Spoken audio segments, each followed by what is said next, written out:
तो आइए इस बेहतरीन लर्निंग जर्नी की शुरुआत करते हैं इस पहले चैप्टर से।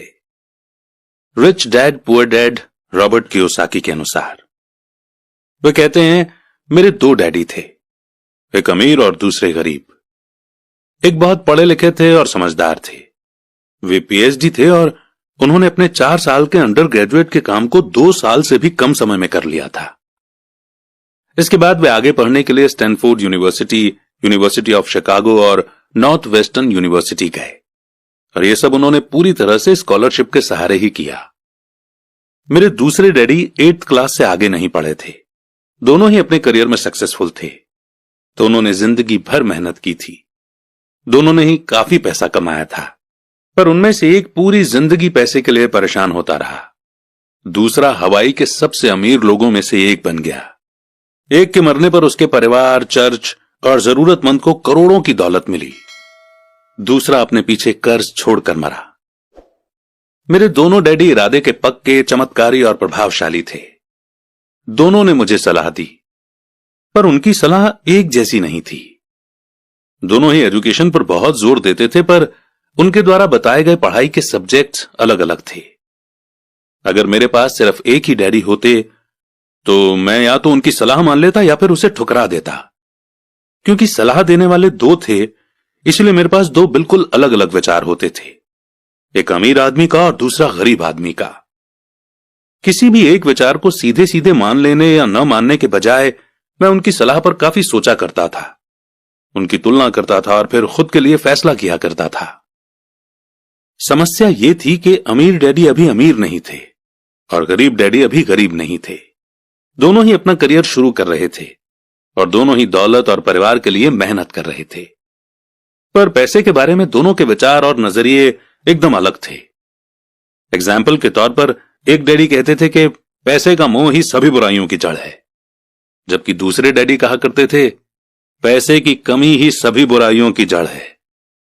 जब मैं छोटा था तो मुझे दोनों डैडियों की अलग अलग सलाह से दिक्कत होती थी। एक अच्छा बच्चा होने के नाते मैं दोनों की बातें सुनना चाहता था। परेशानी यह थी कि दोनों एक जैसी बातें नहीं कहते थे। उनके विचारों में जमीन आसमान का फर्क था, खासकर पैसे के मामले में।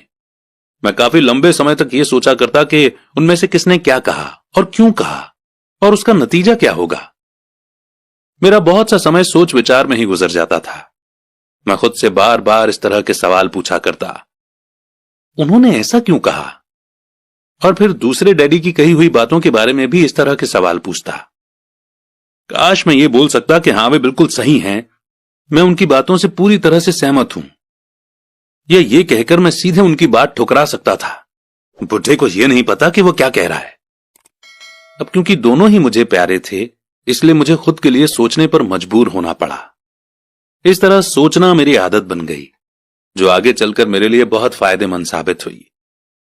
अगर मैं एक ही तरह से सोच पाता तो यह मेरे लिए इतना फायदेमंद नहीं होता।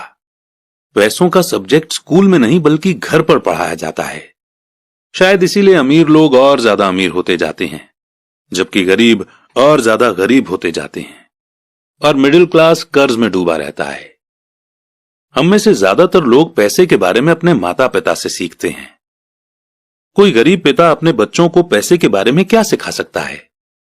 वो सिर्फ इतना ही कह सकता है कि स्कूल जाओ और मेहनत से पढ़ो। हो सकता है वो बच्चा अच्छे नंबरों से कॉलेज की पढ़ाई पूरी कर ले, फिर भी पैसे के मामले में उसकी मानसिकता और उसके सोचने का ढंग एक गरीब आदमी जैसा ही बना रहेगा। ये सब उसने तब सीखा था जब वो छोटा बच्चा था। पैसों का टॉपिक स्कूलों में नहीं पढ़ाया जाता। स्कूलों में एकेडमिक और प्रोफेशनल स्किल्स पर जोर दिया जाता है, न कि पैसों से जुड़े स्किल पर। इससे यह साफ हो जाता है कि जिन स्मार्ट बैंकर्स, डॉक्टर्स और अकाउंटेंट्स के स्कूल में अच्छे नंबर आते हैं, वे जिंदगी भर पैसे के लिए संघर्ष क्यों करते हैं। हमारे देश पर जो भारी कर्ज लदा हुआ है, वो भी काफी हद तक उन बेहद पढ़े लिखे राजनेताओं और गवर्नमेंट ऑफिसर्स के कारण हुआ है, जो इकोनॉमिक पॉलिसी बनाते हैं। और मजे की बात यह है कि वो पैसों के बारे में बहुत कम जानते हैं। मैं अक्सर नई सदी में आने वाली समस्याओं के बारे में सोचता हूं। तब क्या होगा जब हमारे पास ऐसे करोड़ों लोग होंगे जिन्हें फाइनेंशियल और मेडिकल हेल्प की जरूरत होगी। पैसों से जुड़ी मदद के लिए या तो वे अपने परिवारों पर या फिर गवर्नमेंट पर निर्भर होंगे। क्या होगा जब मेडिकेयर और सोशल सिक्योरिटी के पास का पैसा खत्म हो जाएगा? किस तरह कोई देश तरक्की कर पाएगा अगर पैसे के बारे में पढ़ाई की जिम्मेदारी माता पिता के ऊपर छोड़ दी जाएगी, जिनमें से ज्यादातर गरीब हैं या गरीब होंगे? क्योंकि मेरे पास 2 प्रभावशाली डैडी थे, इसलिए मैंने दोनों से ही सीखा। मुझे दोनों की सलाह पर सोचना पड़ता था। इस तरह से सोचते सोचते मैंने यह भी जान लिया कि किसी इंसान के विचार उसकी जिंदगी पर कितना जबरदस्त असर डाल सकते हैं।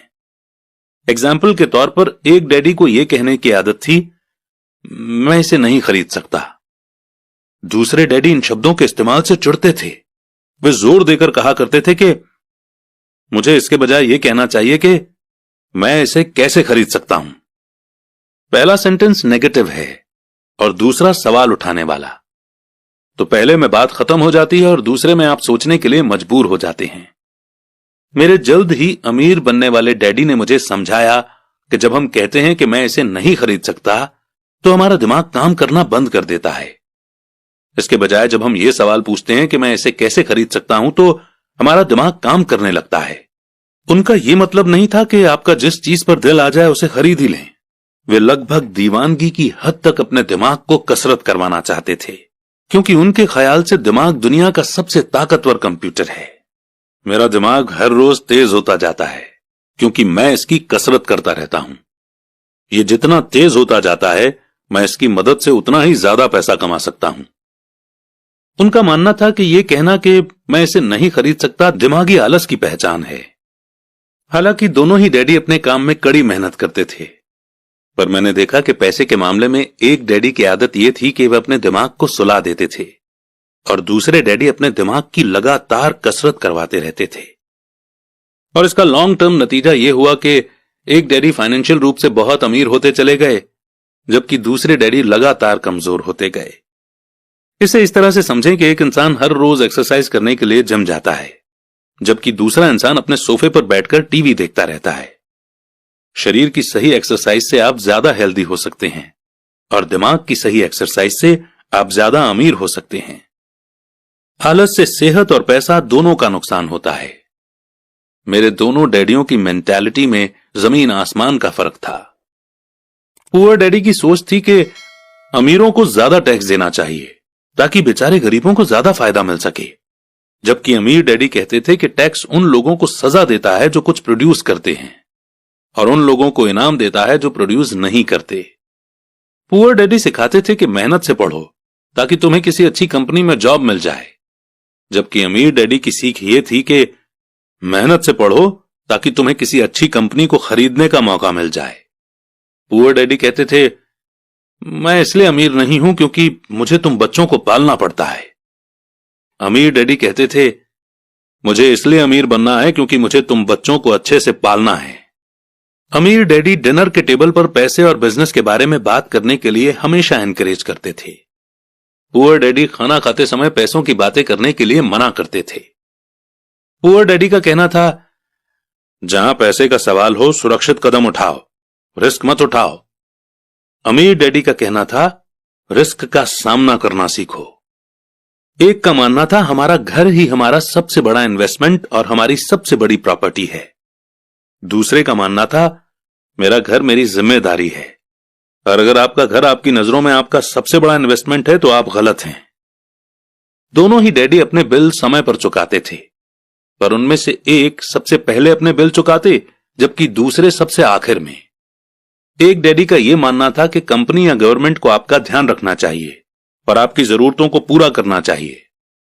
वे हमेशा सैलरी में बढ़ोतरी, रिटायरमेंट प्लान, मेडिकल बेनिफिट, बीमारी की छुट्टी, छुट्टियों के दिन और बाकी फैसिलिटी के बारे में चिंतित रहते थे। वे अपने 2 चाचाओं से बहुत प्रभावित थे जो आर्मी में चले गए थे, और 20 साल के एक्टिव जीवन के बाद उन्होंने अपने रिटायरमेंट और जीवन भर के आराम का इंतजाम कर लिया था।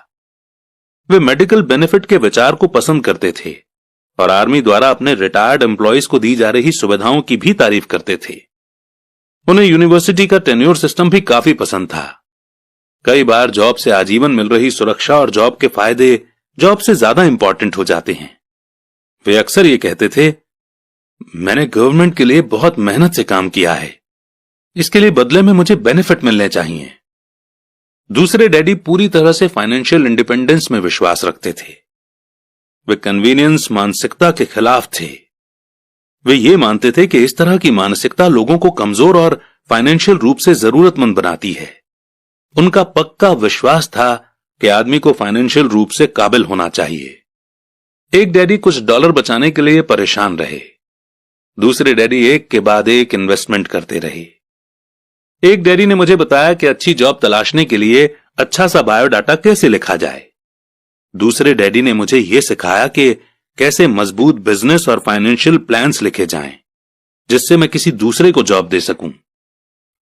दो प्रभावशाली डैडियों के साथ रहने के कारण मुझे एनालाइज करने का मौका मिला कि उनके विचारों का उनके जीवन पर कितना असर हो रहा है। मैंने पाया कि दरअसल लोग अपने विचारों से ही अपने जीवन को दिशा देते हैं। एग्जाम्पल के तौर पर मेरे गरीब डैडी हमेशा कहा करते थे, मैं कभी अमीर नहीं बन पाऊंगा, और उनकी यह भविष्यवाणी सही साबित हुई। दूसरी तरफ मेरे अमीर डैडी हमेशा खुद को अमीर समझते थे। वे इस तरह की बातें करते थे, मैं अमीर हूं और अमीर लोग ऐसा नहीं करते। एक बड़े फाइनेंशियल झटके के बाद जब वे दिवालिया होने के कगार पर थे, तब भी वे खुद को अमीर आदमी ही कहते रहे। वे अपने सपोर्ट में यह कहते थे कि गरीब ना होने और पैसे ना होने में फर्क होता है। पैसे पास में ना होना एक टेम्पररी कंडीशन है, जबकि गरीबी परमानेंट है। मेरे गरीब डैडी ये भी कहते थे कि मेरी पैसे में कोई रुचि नहीं है, या पैसा इंपॉर्टेंट नहीं है। मेरे अमीर डैडी हमेशा कहा करते थे कि पैसे में बहुत ताकत है। हो सकता है कि हमारे विचारों की ताकत को कभी मापा न जा सके, या फिर उन्हें पूरी तरह से समझा न जा सके। फिर भी बचपन में ही मैं ये समझ गया था कि हमें अपने विचारों पर ध्यान देना चाहिए, और अपने एक्सप्रेशंस पर भी। मैंने देखा कि मेरे गरीब डैडी इसलिए गरीब नहीं थे क्योंकि वे कम कमाते थे, बल्कि इसलिए गरीब थे क्योंकि उनके विचार और काम गरीबों की तरह थे। दो डैडी होने के कारण बचपन से ही मैं इस बारे में बहुत सावधान हो चला था कि मैं किस तरह की सोच अपनाऊं। मैं किसकी बात मानूं, अपने अमीर डैडी की या अपने गरीब डैडी की।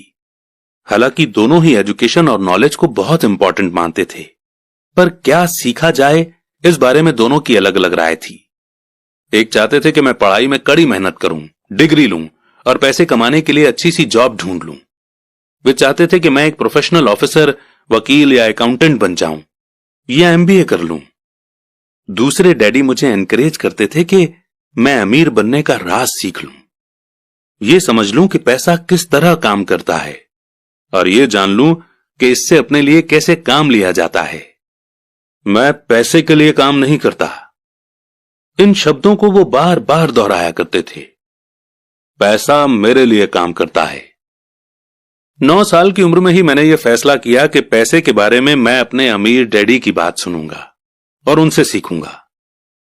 यह फैसला करने का मतलब था अपने गरीब डैडी की बातों पर ध्यान न देना। हालांकि उनके पास कॉलेज की बहुत सी डिग्रियां थी जो मेरे अमीर डैडी के पास नहीं थी। एक बार मैंने यह फैसला कर लिया कि मुझे किसकी बात सुननी है, तो उसके बाद मेरी मनी एजुकेशन शुरू हो गई। मेरे अमीर डैडी ने मुझे 30 साल से भी ज्यादा समय तक सिखाया, जब तक कि मेरी उम्र 39 साल की नहीं हो गई, और इसके बाद उन्होंने सिखाना बंद कर दिया। उन्होंने ये देख लिया था कि मैं वो सब समझ चुका हूं जो मेरी मोटी बुद्धि में भरने की वो कोशिश कर रहे थे। पैसा एक तरह की ताकत है, पर इससे भी बड़ी ताकत है फाइनेंशियल एजुकेशन। पैसा तो आता जाता रहता है, पर अगर आप ये जानते हैं कि पैसा किस तरह से काम करता है, तो आप ज्यादा ताकतवर हो जाते हैं। आप दौलत कमाना शुरू कर सकते हैं। सिर्फ पॉजिटिव थिंकिंग से ही समस्या हल नहीं हो सकती, क्योंकि ज्यादातर लोग स्कूल में पढ़ते हैं और वहां ये कभी नहीं सीख पाते कि पैसा किस तरह से काम करता है। इसीलिए वे पैसे के लिए काम करने में अपनी सारी जिंदगी बर्बाद कर देते हैं। मेरी एजुकेशन तब शुरू हुई जब मैं सिर्फ 9 साल का था, और इसी कारण मेरे अमीर डैडी ने मुझे जो लेसन पढ़ाए वे बहुत आसान थे। और सारी बातों को छोड़कर विचार किया जाए तो उन्होंने मुझे 30 सालों तक सिर्फ 6 इंपॉर्टेंट लेसन पढ़ाए। यह बुक उन्हीं 6 लेसन्स के बारे में है, और इसे भी उतना ही आसान बनाने की कोशिश की गई है जितना कि मेरे अमीर डैडी ने इन्हें मेरे लिए आसान बनाया था। ये लेसन आपके लिए जवाब की तरह नहीं लिखे गए हैं, बल्कि गाइड की तरह लिखे गए हैं। ऐसा गाइड जो ज्यादा अमीर बनने में आपकी और आपके बच्चों की मदद करेगा, चाहे दुनिया कितनी बदलती रहे। तो लेसन 1 है, अमीर लोग पैसे के लिए काम नहीं करते। लेसन 2, पैसे की समझ क्यों सिखाई जानी चाहिए। लेसन 3, अपने काम से काम रखो। लेसन 4, टैक्स का इतिहास और कॉरपोरेशंस की ताकत। लेसन 5, अमीर लोग पैसे का आविष्कार करते हैं। लेसन 6, सीखने के लिए काम करें, पैसे के लिए काम न करें। शुरुआत करते हैं चैप्टर 2 की, जिसमें हम सीखेंगे लेसन 1, अमीर लोग पैसे के लिए काम नहीं करते। डैडी, क्या आप मुझे बता सकते हैं कि अमीर कैसे बना जाए? वे सुनते ही मेरे डैडी ने अपना शाम का न्यूज़पेपर नीचे रख दिया। बेटे, तुम अमीर क्यों बनना चाहते हो? क्योंकि आज जिमी की मम्मी अपनी नई महंगी कार में आई और वो लोग पिकनिक पर अपने सी साइड वाले घर पर जा रहे थे। जिमी अपने साथ साथ अपने 3 दोस्तों को ले गया, पर माइक और मुझे नहीं ले गया। उसने हमसे ये कहा कि वो हमें इसलिए नहीं ले जाएगा क्योंकि हम लोग गरीब बच्चे थे। उसने ऐसा कहा? डैडी ने आश्चर्य से पूछा। हां, बिल्कुल ऐसा ही कहा, मैंने दर्द भरी आवाज में कहा। डैडी ने अपना सिर हिलाया, नाक तक चश्मे को चढ़ाया और फिर न्यूज़पेपर पढ़ने लगे। मैं उनके जवाब का इंतजार करता रहा। यह 1956 की बात है, तब मैं 9 साल का था। किस्मत की बात थी कि मैं उसी पब्लिक स्कूल में जाता था जिसमें अमीर लोगों के बच्चे पढ़ते थे। हम शुगर प्लांटेशन के एरिया में रहते थे। प्लांटेशन के मैनेजर और उस एरिया के बाकी अमीर लोग जैसे डॉक्टर, बिजनेसमैन और बैंकर अपने बच्चों को 1st क्लास से 6th क्लास तक इसी स्कूल में भेजते थे। 6th क्लास के बाद बच्चों को प्राइवेट स्कूलों में भेजा जाता था। अगर मेरा परिवार सड़क के दूसरी साइड पर रह रहा होता तो मुझे अलग तरह के स्कूल में भेजा जाता, जहां मेरे जैसे परिवारों के बच्चे पढ़ते थे। 6th क्लास के बाद इन बच्चों की तरह मैंने भी पब्लिक इंटरमीडिएट और हाई स्कूल किया होता, क्योंकि उनकी ही तरह मेरे लिए भी प्राइवेट स्कूल में जाना पॉसिबल नहीं था। मेरे डैडी ने आकर न्यूज़पेपर को रख दिया। मुझे पता था कि वे क्या सोच रहे थे। उन्होंने धीमे से शुरुआत की। अगर तुम अमीर बनना चाहते हो तो तुम्हें पैसे बनाना सीखना चाहिए।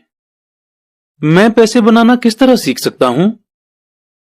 अपने दिमाग के इस्तेमाल से, उन्होंने मुस्कुराते हुए कहा, जिसका असली मतलब यह था कि बस मैं तुम्हें इतना ही बता सकता हूं, या मैं इसका जवाब नहीं जानता, इसलिए मुझे तंग मत करो। एक पार्टनरशिप हुई। अगली सुबह मैंने अपने सबसे अच्छे दोस्त माइक को अपने डैडी की बातें बताई। जहां तक मुझे याद है, उस स्कूल में माइक और मैं 2 ही गरीब बच्चे थे। माइक भी मेरी ही तरह का था, क्योंकि वो भी किस्मत की वजह से ही उस स्कूल में था। ऐसा लगता था जैसे किसी ने कस्बे में स्कूलों की सरहदें तय कर दी थीं, और इसी कारण हम लोग अमीर बच्चों के स्कूल में पढ़ रहे थे। सच कहा जाए तो हम लोग गरीब नहीं थे, पर हमें ऐसा लगता था, क्योंकि बाकी सभी बच्चों के पास नए बेसबॉल ग्लव्स, नई साइकिल और हर चीज होती थी, और हर चीज नई होती थी, पर हमारे पास सब पुरानी। मम्मी और डैडी ने हमें जरूरत की सभी चीजें दी थीं, जैसे खाना, घर, कपड़े, लेकिन इससे ज्यादा कुछ नहीं। मेरे डैडी कहा करते थे कि अगर तुम्हें कोई चीज चाहिए तो उसके लिए काम करो।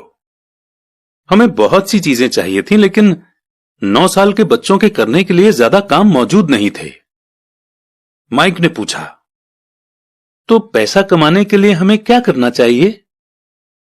मैं नहीं जानता, मैंने कहा, लेकिन क्या तुम इस काम में मेरे पार्टनर बनना चाहोगे? वो राजी हो गया, और उस शनिवार की सुबह माइक मेरा पहला बिजनेस पार्टनर बन गया। हम दोनों पूरी सुबह यही सोचते रहे कि पैसा किस तरह कमाया जाए। कभी कभार हम उन बेफिक्र बच्चों के बारे में बात करते रहे जो जिमी के सी साइड वाले घर पर मजे कर रहे होंगे। इससे थोड़ी चोट पहुंचती थी, पर यह चोट अच्छी थी, क्योंकि इसने हमें यह सोचने के लिए मोटिवेट किया कि पैसा कैसे कमाया जाए। और आखिरकार उस दोपहर को हमारे दिमाग में बिजली कौंध गई। यह एक ऐसा आइडिया था जो माइक ने किसी साइंस की किताब में पढ़ा था। एक्साइटेड होकर हमने अपने हाथ मिलाए, क्योंकि हमारे पास अब एक बिजनेस था। अगले कुछ हफ्तों तक मैं और माइक आसपास के इलाकों में भागदौड़ करते रहे। हम दरवाजों पर दस्तक देते थे और पड़ोसियों से कहते थे कि वे अपने इस्तेमाल किए हुए टूथपेस्ट ट्यूब हमारे लिए रख लें। हैरत से हमें देखते हुए ज्यादातर लोगों ने मुस्कुराकर हमारी बात मान ली। कुछ ने हमसे पूछा कि हमें टूथपेस्ट ट्यूब क्यों चाहिए। इसके जवाब में हमने कहा कि हम आपको ये नहीं बता सकते, ये एक बिजनेस सीक्रेट है। हफ्ते गुजरते गए और मेरी मां बहुत दुखी हो गई। अपने रॉ मटेरियल को इकट्ठा करने के लिए हमने जो जगह चुनी थी वो उनकी वॉशिंग मशीन के ठीक पास में थी, एक ब्राउन कार्डबोर्ड के डिब्बे में जिसमें कभी केचप की बोतलें रखी रहती थीं। आज वहां पर हमारी और पड़ोसियों के टूथपेस्ट की इस्तेमाल की हुई ट्यूब्स पड़ी थीं। आखिर एक दिन मां के सब्र का बांध टूट गया। पड़ोसियों के मुड़े तुड़े और इस्तेमाल किए हुए टूथपेस्ट ट्यूब्स को देखते देखते वो ऊब गई थीं। उन्होंने पूछा, तुम लोग क्या कर रहे हो? और मैं ये नहीं सुनना चाहती कि एक बिजनेस सीक्रेट है।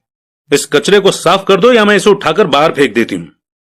माइक और मैंने उनके हाथ पैर जोड़े और उन्हें यह बताया कि जल्दी ही हमारा काफी रॉ मटेरियल जमा हो जाएगा और फिर हम प्रोडक्शन शुरू कर देंगे। हमने उन्हें बताया कि हम कुछ पड़ोसियों का इंतजार कर रहे थे ताकि वे अपने टूथपेस्ट के ट्यूब खत्म कर लें।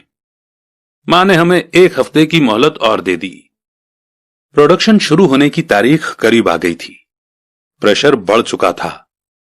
हमारे वेयरहाउस के मालिक यानी मेरी मां ने हमारी पहली पार्टनरशिप कंपनी को जगह खाली करने का नोटिस थमा दिया था।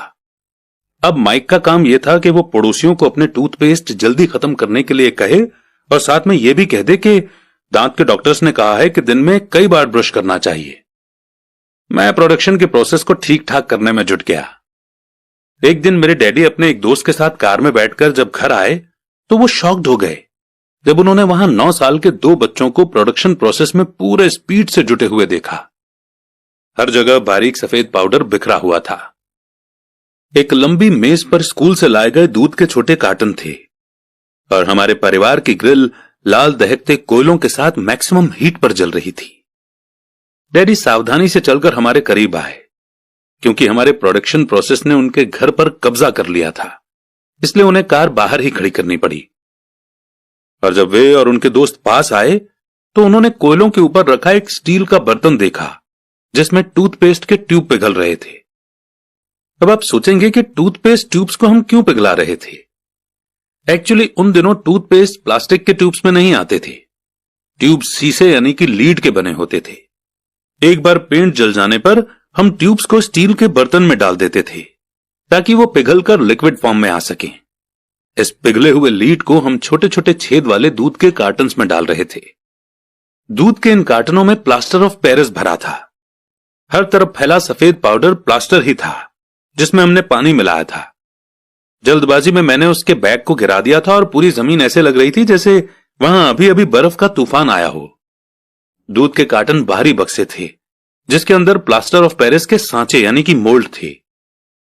मेरे डैडी और उनके दोस्त हमें देखते रहे और हम पिघले हुए लीड को प्लास्टर ऑफ पेरिस के क्यूब के ऊपर छोटे से छेद में डालते रहे। संभल कर, मेरे डैडी ने कहा। मैंने बिना सिर उठाए हामी भर दी। आखिरकार जब शीशे को डालने का काम खत्म हो गया तो मैंने स्टील के बर्तन को नीचे रख दिया और फिर अपने डैडी की तरफ देखकर मुस्कुराया। उन्होंने हल्की सी मुस्कान के साथ पूछा, तुम लोग क्या कर रहे हो?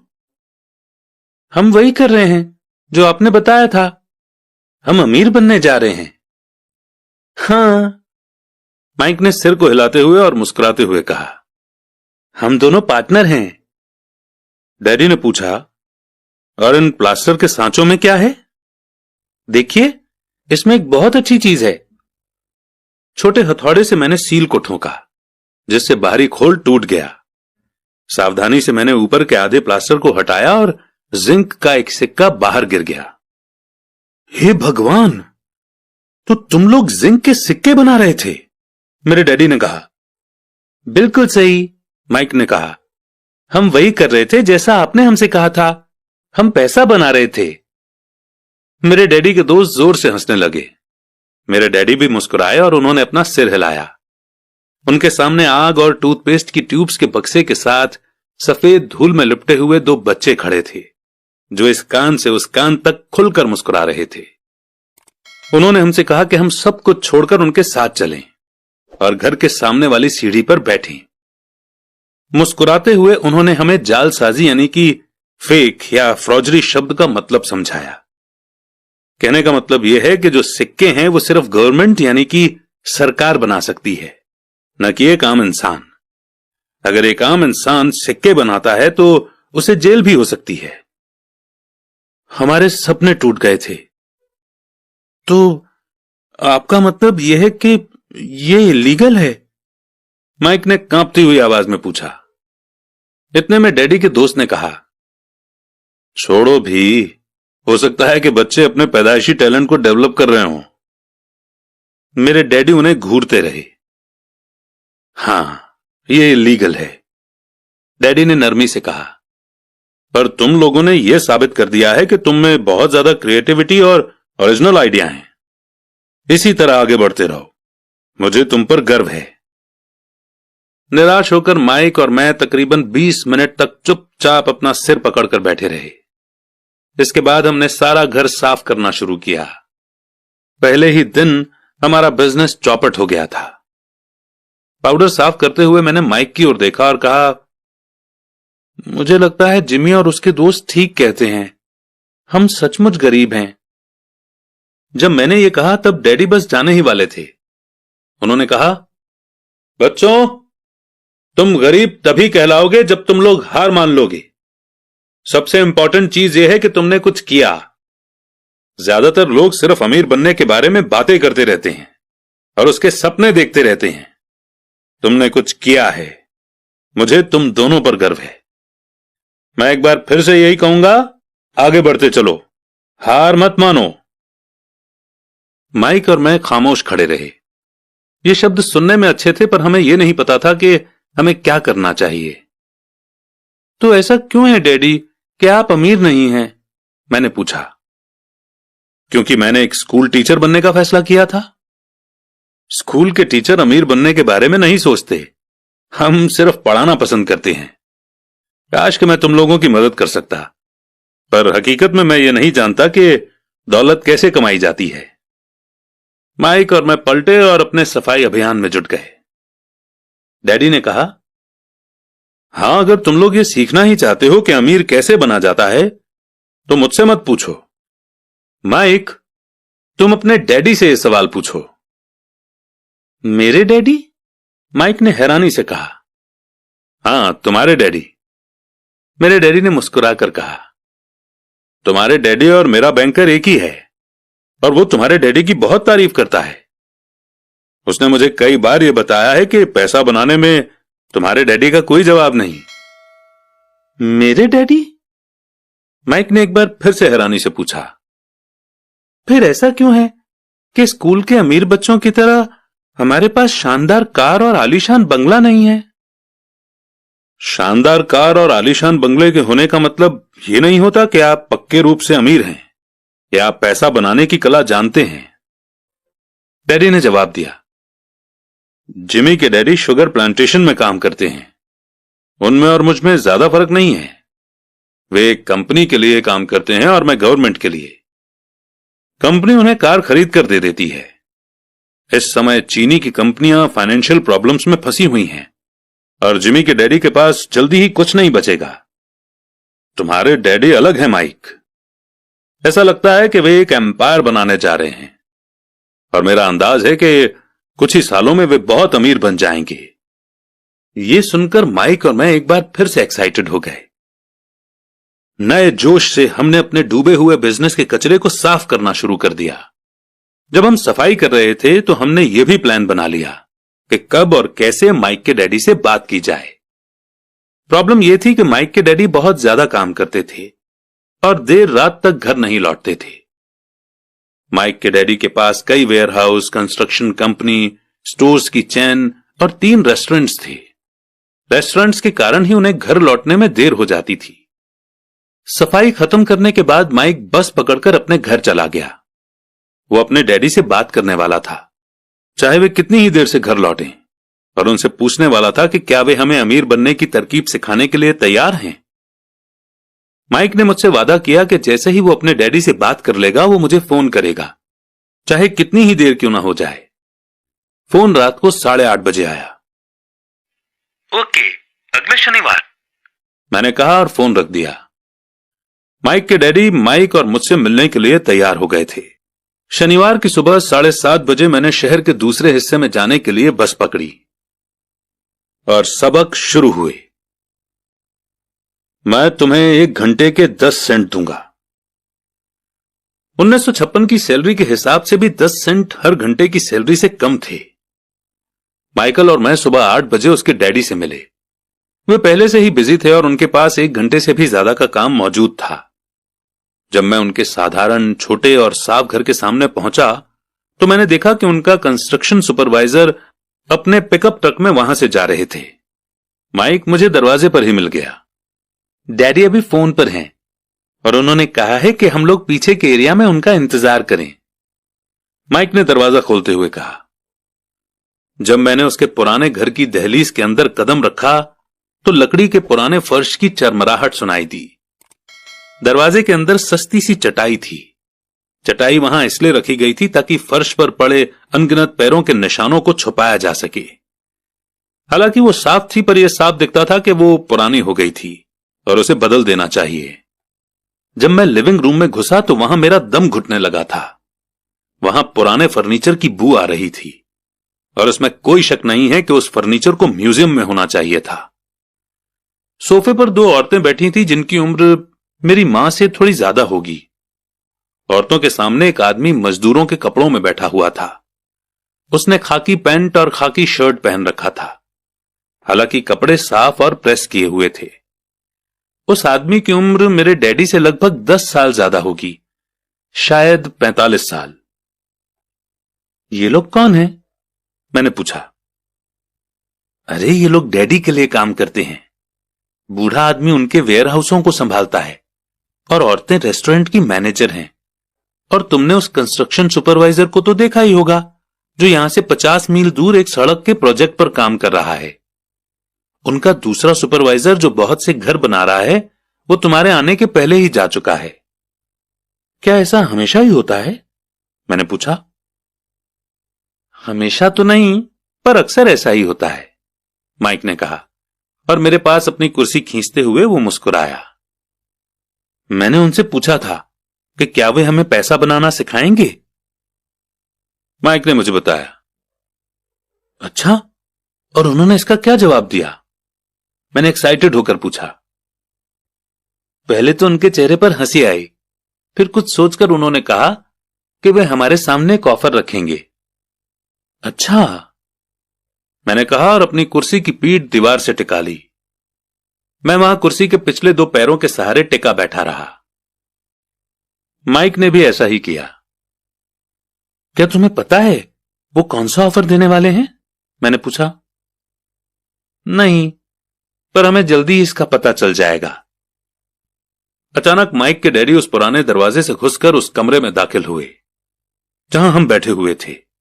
माइक और मैं अपने पैरों पर कूद गए, आदर के कारण नहीं बल्कि इसलिए कि हम चौंक गए थे। तो बच्चों, तैयार? माइक के डैडी ने एक कुर्सी हमारे पास खिसकाते हुए पूछा। हमने अपने सिर हिलाए और अपनी कुर्सियों को दीवार के पास से खींचकर उनके सामने रख लिया। वे एक लंबे चौड़े शरीर के मालिक थे, लगभग 6 फीट ऊंचे और वजन करीब 90 किलो होगा। मेरे डैडी इससे ऊंचे थे, लगभग इसी वजन के, और माइक के डैडी से 5 साल बड़े। वे लगभग एक जैसे ही थे, हालांकि दोनों एक ही प्रजाति के नहीं थे। हो सकता है कि उनकी एनर्जी एक सी हो।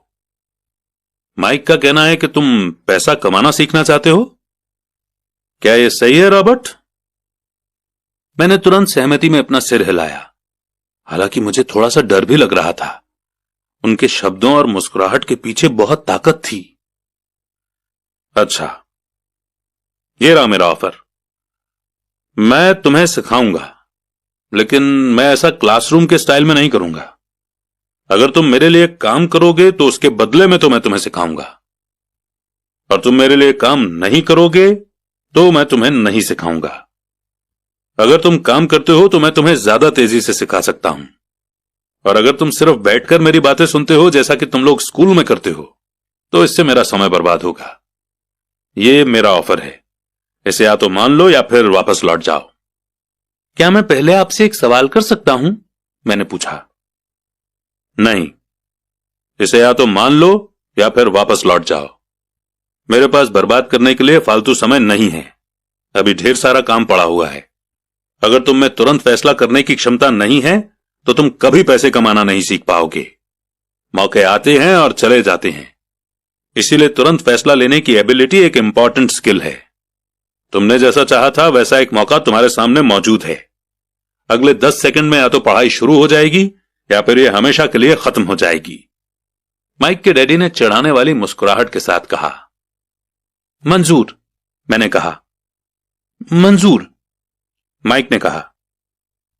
बहुत बढ़िया। 10 मिनट में मिसेस मार्टिन आ जाएंगी। उनसे बातें करने के बाद मैं तुम्हें उनके साथ भेज दूंगा और तुम लोगों का काम शुरू हो जाएगा। मैं तुम्हें हर घंटे के 10 सेंट दूंगा और तुम हर शनिवार 3 घंटे काम करोगे। पर आज तो मेरा सॉफ्टबॉल का मैच है, मैंने कहा। माइक के डैडी ने अपनी आवाज को धीमा पर कड़क करके कहा, या तो मान लो या फिर वापस लौट जाओ। मान लिया, मैंने जवाब दिया। सॉफ्टबॉल खेलने के बजाय काम करने और सीखने का ऑप्शन चुनने में ही समझदारी थी। शनिवार की खुशनुमा सुबह 9 बजे माइक और मैं मिसेस मार्टिन के साथ काम कर रहे थे।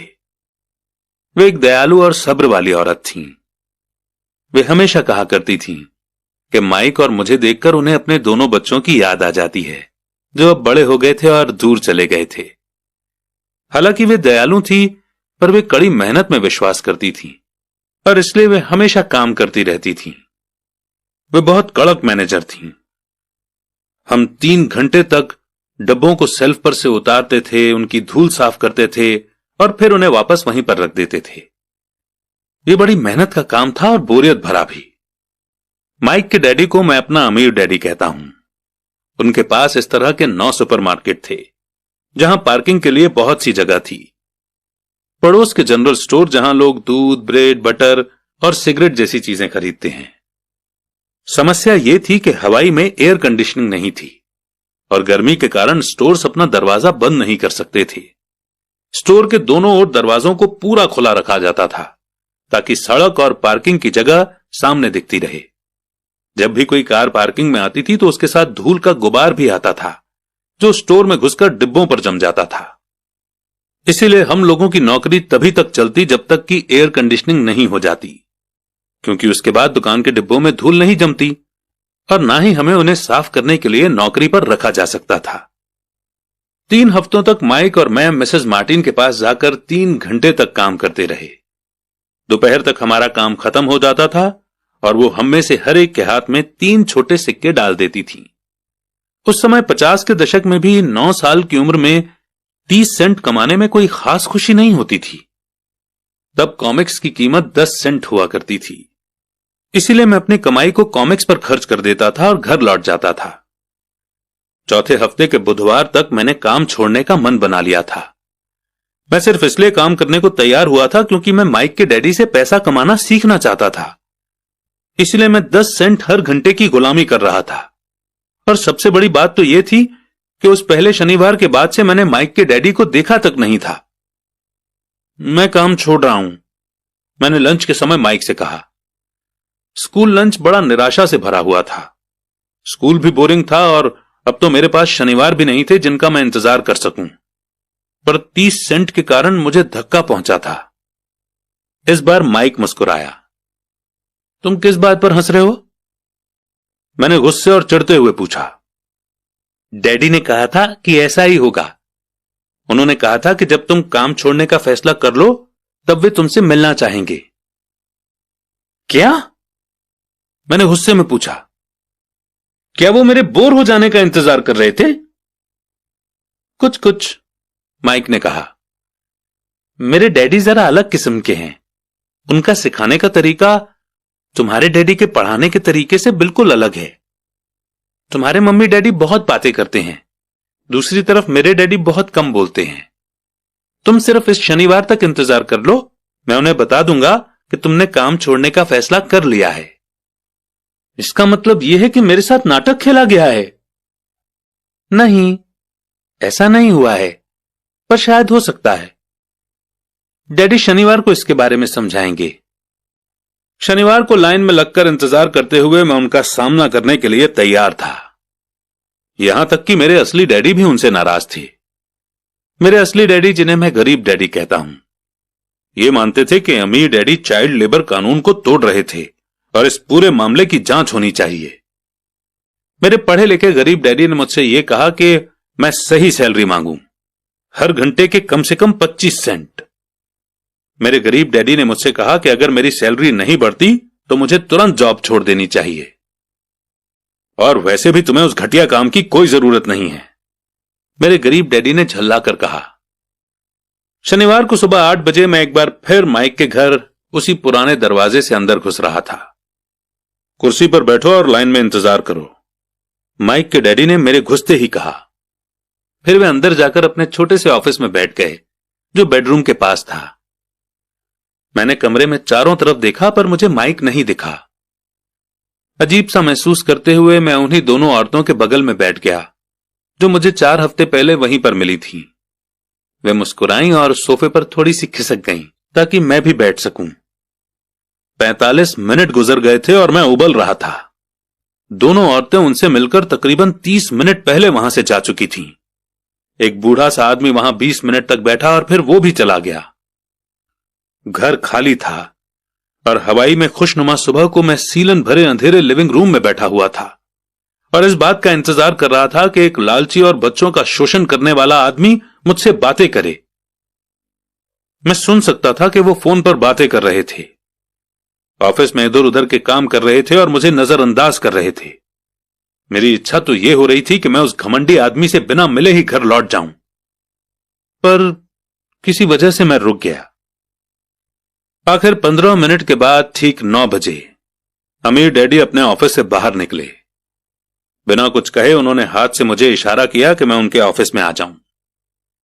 अमीर डैडी ने अपनी ऑफिस कुर्सी पर बैठते हुए कहा, या तो तुम्हारी सैलरी बढ़ाई जाए या तुम काम छोड़ रहे हो, है ना? हां, डील के मुताबिक आप अपनी शर्त पूरी नहीं कर रहे हैं, मैंने लगभग आंसुओं से भीगी हुई आवाज में कहा। 9 साल के बच्चे के लिए एक बड़े आदमी का सामना करना बहुत ज्यादा डरावना था। आपने कहा था कि अगर मैं आपके लिए काम करूंगा तो मुझे आप पैसा कमाना सिखाएंगे। अपनी तरफ से मैंने आपके लिए काम किया है, मैंने कड़ी मेहनत की है। इस काम के लिए मैंने अपने बेसबॉल गेम की भी कुर्बानी दी है और अब आप अपने वादे से मुकर रहे हैं। आपने मुझे कुछ भी नहीं सिखाया है।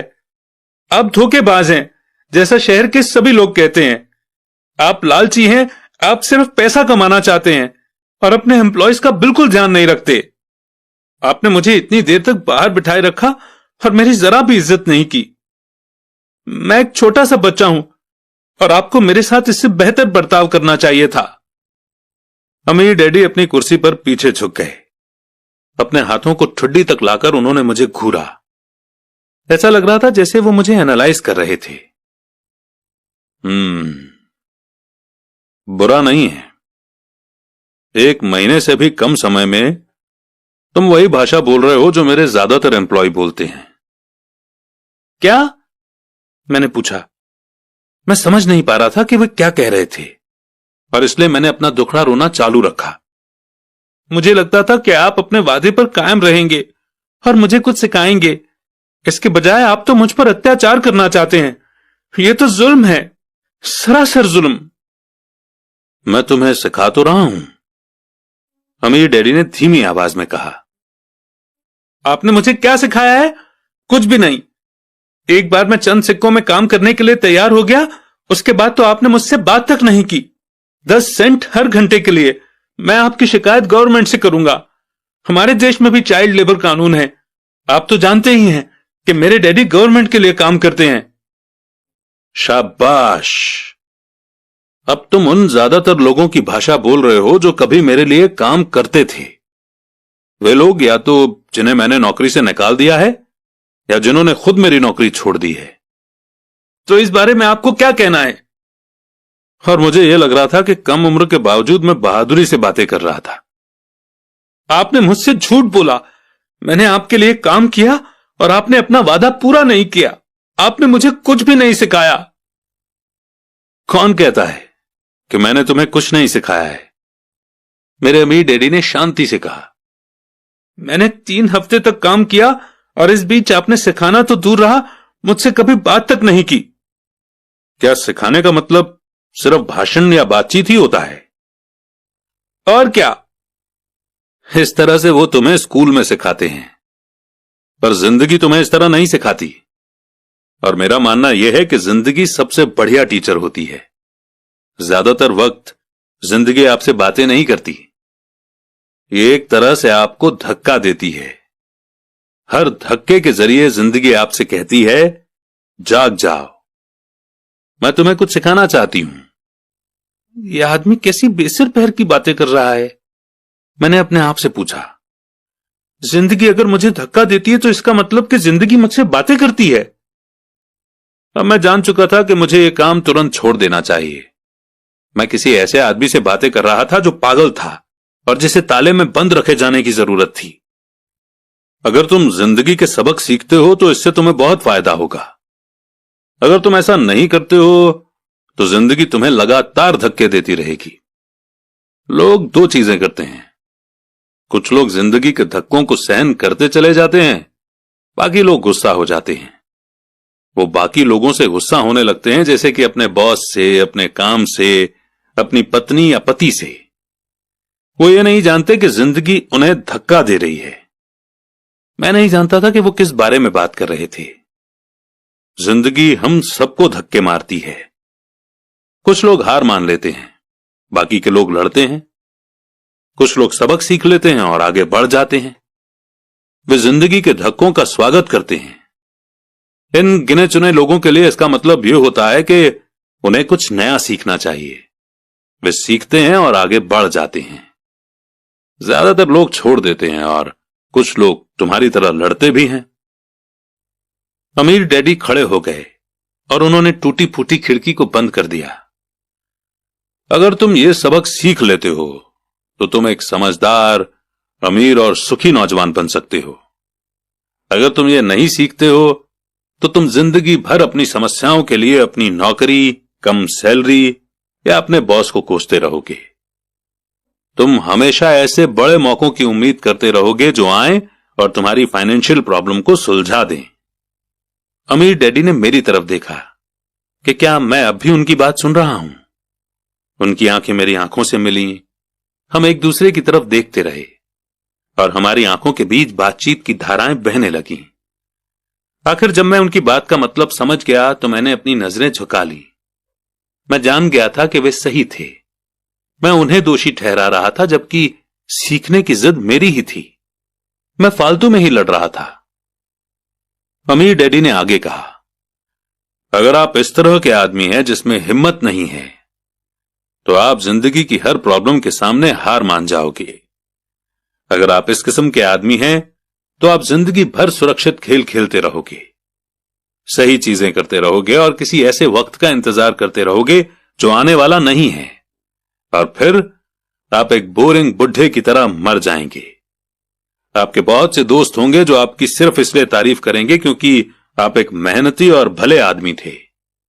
आपने अपनी जिंदगी सेफ गेम खेलने और सही चीजें करने में गुजार दी। पर सच बात तो यह है कि आपने जिंदगी की प्रॉब्लम्स के सामने घुटने टेक दिए थे। आप रिस्क मोल लेने की कल्पना तक से डरते थे। हकीकत में तो आप जीतना चाहते थे, पर आपके लिए हार का डर जीतने के एक्साइटमेंट से ज्यादा ताकतवर साबित हुआ। अंदर से आप और सिर्फ आप जान पाएंगे कि आपने कभी जीतने की कोशिश ही नहीं की। आपने सुरक्षित खेल खेलने का ऑप्शन चुना। हमारी नजरें एक बार फिर मिली। 10 सेकंड तक हम एक दूसरे की तरफ देखते रहे और एक बार फिर मैंने तभी नजरें हटाई जब मैं उनकी बात का मतलब समझ गया। आप मुझे धक्का दे रहे थे? मैंने पूछा। कुछ लोग ऐसा कह सकते हैं। अमीर डैडी मुस्कुराए।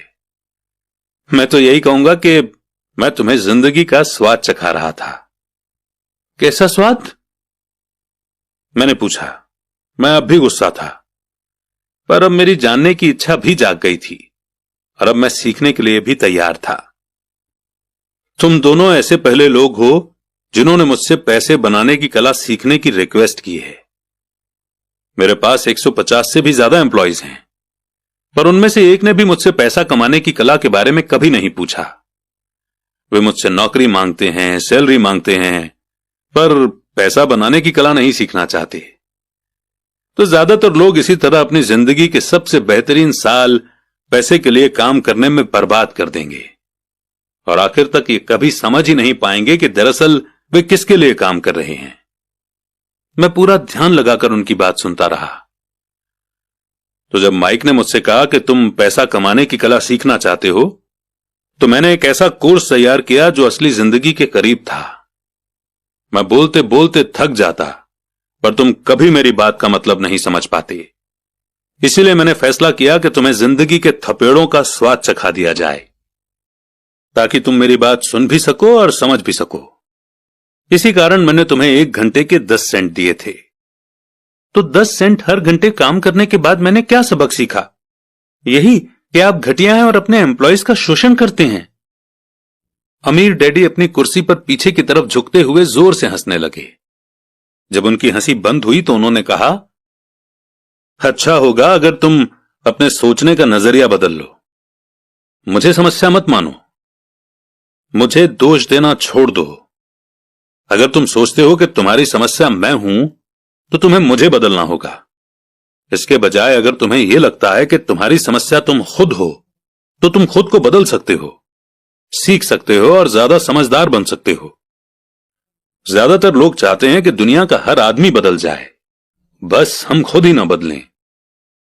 मैं तुम्हें यह बता दूं कि किसी दूसरे को बदलने से ज्यादा आसान यह है कि हम खुद को बदल लें। मैं आपकी बात ठीक से समझ नहीं पाया। अपनी प्रॉब्लम के लिए मुझे दोष देना छोड़ दो, अमीर डैडी ने बेचैन होकर मुझसे कहा। पर आपने मुझे सिर्फ 10 सेंट की ही सैलरी दी, तो तुमने क्या सीखा? अमीर डैडी ने मुस्कुराकर पूछा। यही कि आप घटिया हैं, मैंने शरारत भरी मुस्कान के साथ कहा। अच्छा, तो तुम ये सोचते हो कि प्रॉब्लम मैं हूं? वो तो आप हैं ही। खैर, इसी तरीके से सोचते रहो और तुम जिंदगी भर कुछ नहीं सीख पाओगे। अगर तुम्हारा नजरिया यही है कि समस्या मैं हूं, तो तुम्हारे पास क्या ऑप्शन रह जाते हैं?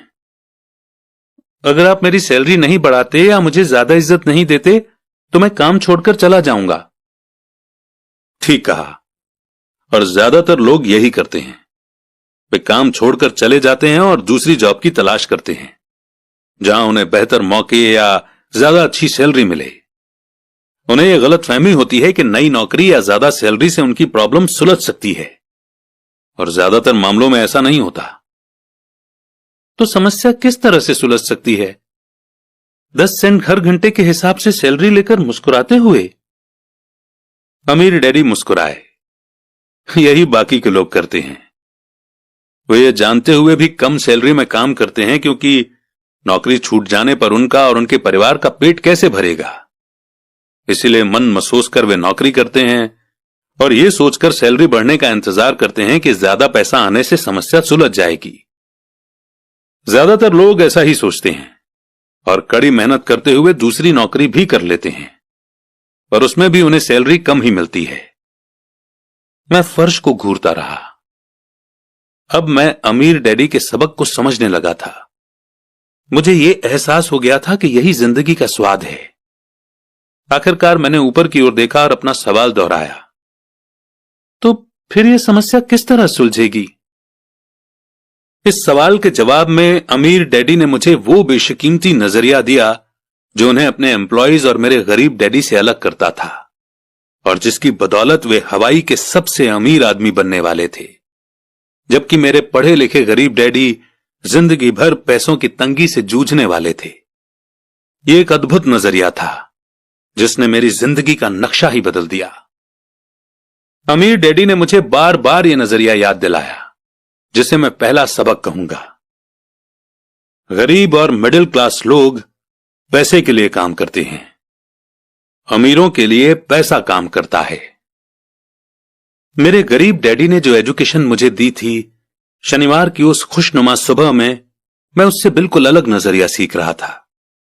9 साल की उम्र में मैं ये समझ गया था कि दोनों ही डैडी चाहते थे कि मैं सीखूं। दोनों ही डैडी मुझे पढ़ने के लिए मोटिवेट करते थे। फर्क सिर्फ इतना था कि दोनों के सुझाए सब्जेक्ट अलग अलग थे। मेरे पढ़े लिखे डैडी चाहते थे कि मैं वही करूं जो उन्होंने किया। बेटे, मैं चाहता हूं कि तुम मेहनत से पढ़ो, अच्छे नंबर लाओ ताकि तुम्हें किसी बड़ी कंपनी में स्टेबल जॉब मिल सके। और ये अच्छी तरह देख लो कि इसमें बहुत सारे दूसरे फायदे हों। मेरे अमीर डैडी चाहते थे कि सबक मुझे जीवन भर उनके मार्गदर्शन में सीखना था, न कि किसी क्लासरूम में। मेरे अमीर डैडी ने पहला सबक जारी रखा। मैं खुश हूं कि तुम 10 सेंट हर घंटे के हिसाब से काम करने पर गुस्सा हो गए। अगर तुम गुस्सा नहीं हुए होते और तुम ऐसा खुशी खुशी करते रहते तो मैं तुमसे साफ कह देता कि मैं तुम्हें नहीं सिखा सकता। ये जान लो कि सच्ची एजुकेशन में एनर्जी, स्ट्रांग इमोशन और जबरदस्त इच्छा की जरूरत होती है। गुस्सा उस फॉर्मूले का एक बहुत बड़ा हिस्सा है, क्योंकि स्ट्रांग इमोशन में गुस्सा और प्रेम मिला हुआ होता है। जब पैसे की बात आती है तो ज्यादातर लोग सुरक्षित रास्ता खोजते हैं, इसीलिए स्ट्रांग इमोशन उन्हें रास्ता नहीं दिखा पाते। उन्हें रास्ता दिखाता है उनका डर। तो क्या इसलिए वे कम सैलरी पर काम करने के लिए राजी हो जाते हैं? हां, कुछ लोग कहते हैं कि मैं लोगों का शोषण करता हूं, क्योंकि मैं उन्हें उतनी सैलरी नहीं देता जितनी उन्हें प्लांटेशन या गवर्नमेंट की तरफ से मिलती है। मैं यही कहना चाहता हूं कि लोग खुद अपना शोषण करते हैं। डरते वे हैं, मैं नहीं। पर क्या आपको नहीं लगता कि आपको उन्हें ज्यादा सैलरी देनी चाहिए? मुझे ज्यादा देने की जरूरत ही नहीं है, और इसके अलावा ज्यादा पैसा मिलने से उनकी समस्या नहीं सुलझेगी। अपने डैडी को ही देख लो, वे बहुत सा पैसा कमाते हैं और फिर भी वे अपने बिल नहीं चुका पाते। दुनिया में ऐसे बहुत से लोग हैं जिन्हें अगर ज्यादा पैसा मिल जाए तो वे ज्यादा कर्ज में डूब जाएंगे। तो इसी कारण आपने मुझे 10 सेंट हर घंटे की सैलरी दी, मैंने मुस्कुराते हुए कहा। यह सबक का हिस्सा था। बिल्कुल सही। देखो, तुम्हारे डैडी स्कूल गए और उन्होंने बहुत बढ़िया एजुकेशन इसलिए हासिल की ताकि उन्हें अच्छी सैलरी वाला जॉब मिल सके, जो उन्हें मिल गई। पर आज भी उनके पास पैसे की तंगी है। ऐसा इसलिए है क्योंकि उन्होंने स्कूल में पैसे के बारे में कुछ भी नहीं सीखा। और सबसे बड़ी बात यह है कि वे पैसे के लिए काम करने में भरोसा करते हैं। और आप नहीं करते? नहीं, सच पूछा जाए तो बिल्कुल नहीं। अगर तुम पैसे के लिए काम करना सीखना चाहते हो तो स्कूल में ही रहो। यह सीखने के लिए उससे बढ़िया जगह कोई नहीं है। पर अगर तुम यह सीखना चाहते हो कि पैसा तुम्हारे लिए किस तरह काम करे, तो यह मैं तुम्हें सिखा सकता हूं, पर तभी जब तुम सीखना चाहो। क्या हर कोई यह नहीं सीखना चाहता? मैंने पूछा। नहीं, सिर्फ इसलिए क्योंकि पैसे के लिए काम करना ज्यादा आसान है, खासकर तब जब पैसे के बारे में आपकी बेसिक भावना डर हो। मैं समझ नहीं पाया, मैंने त्योरियां चढ़ाकर कहा। उसकी चिंता फिलहाल मत करो। अभी इतना ही समझ लो कि डर के कारण ही ज्यादातर लोग अपनी जॉब कर रहे हैं। अपने बिल न चुका पाने का डर, जॉब से निकाल दिए जाने का डर, खुद के पास काफी पैसा न होने का डर। एक बार फिर से शुरू